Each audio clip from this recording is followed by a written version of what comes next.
Number one, leadership value. You reproduce who you are. You reproduce who you are. This is actually one that's highlighted in by Peter Drucker a lot.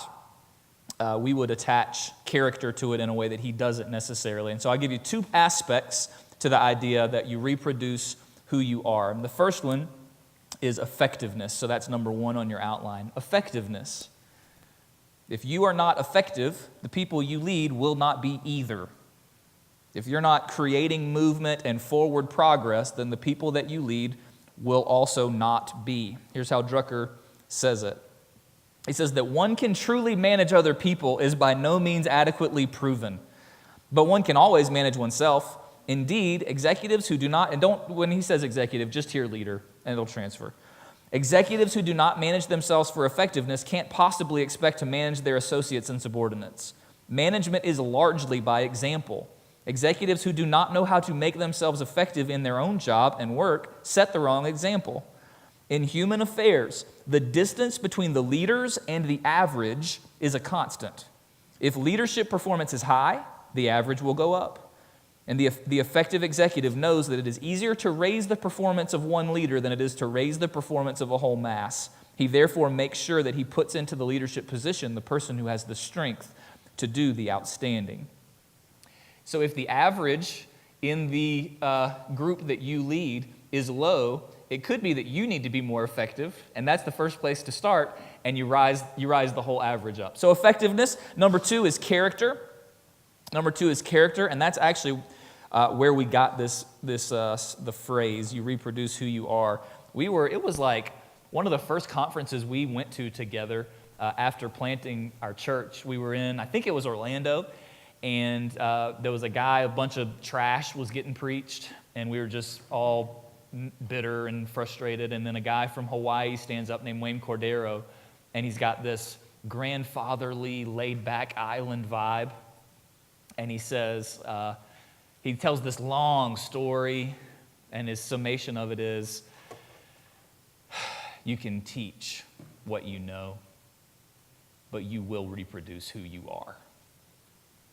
And we were all just like, oh, well, that's good. That's good. We wrote that down, and we have not stopped saying it. I guess 12 years later, we say it all the time, that you will reproduce who you are, that the people you lead will become little versions of you. That's how it's going to work when it comes to character and spiritual maturity, that they are going to rise to the level that you are at. And I think that is important to keep in front of us and remind us, because I do believe that our culture erodes us. I just think the pace and frenetic busyness does something to us. It erodes our character. We get so caught up in just trying to keep up that we don't ever be still, we don't ever think, we don't ever process, we don't ever feel and acknowledge what we're feeling. We don't know what we believe.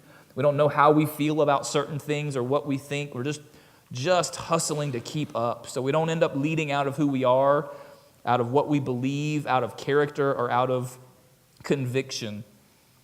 So spending time in the Bible and praying, those are not cliches. That's not a cliche. You don't do anything that's more important than that.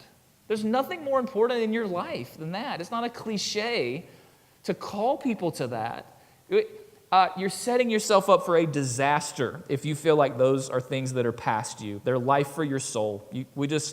We have to have some solitude and some substance. Constant superficial information does not produce depth that will sustain. Speed is not always a value. You can teach what you know, but you will reproduce who you are. And as leaders, we've got to be able to say, follow me as I follow Christ. And if we cannot say that, then not much else really matters, and certainly we aren't leading people anywhere that's worth going. We've got to be able to say, follow me as I follow Christ, or as 1 Corinthians 11 Verse 1 says, be imitators of me as I am of Christ. So after each one of these things, we've got some reflection questions. And the reason that I wanted to make sure we were at tables of about 4 or 5 is because what I'd love to do, some of the questions, there's longer lists and some of them are shorter. But I'd love for us to think about the questions, So I'll give you just a couple of minutes. We don't have a ton of time, but I'll give you just a couple of minutes, and then I actually want to take a couple of minutes, and if there's anything that just jumps out to you in those questions or that I've said, I'd love for us to discuss at tables, just to break up the monologue a little bit. And so I want to give you just a couple of minutes to think through what we've said so far, either relational foundation or you reproduce who you are. Dude, how much, last night, did y'all even catch on to how many of the wins and favorite moments were actually just about the relationships? Like how many of the stories that pattern of. So when we say relational foundation, we're kind of describing what's already there. That's not something we say we aspire to as much as we're saying that's what we got. That's who we are. So I love that. I thought that was cool. So think about that, and you reproduce who you are. If everybody that you lead was you, would they be healthy? Sometimes that's a clarifying question for me. It sounds overly simplistic. If everybody that I lead loved Jesus like I do, prayed like I do, shared the gospel like I do, served like I do, gave like I do, would they be healthy? Oh, crap. That is a clarifying way to ask it. So I'm going to give you like 2 minutes. We just don't have a ton of time. 2 minutes for you to reflect quietly, and then we'll do maybe 2 or 3 minutes that is just anything that stood out or jumped out that you think would be worthy of discussing. So go for it. Just a couple of minutes for you to answer those questions, and then I'll prompt you when we can discuss.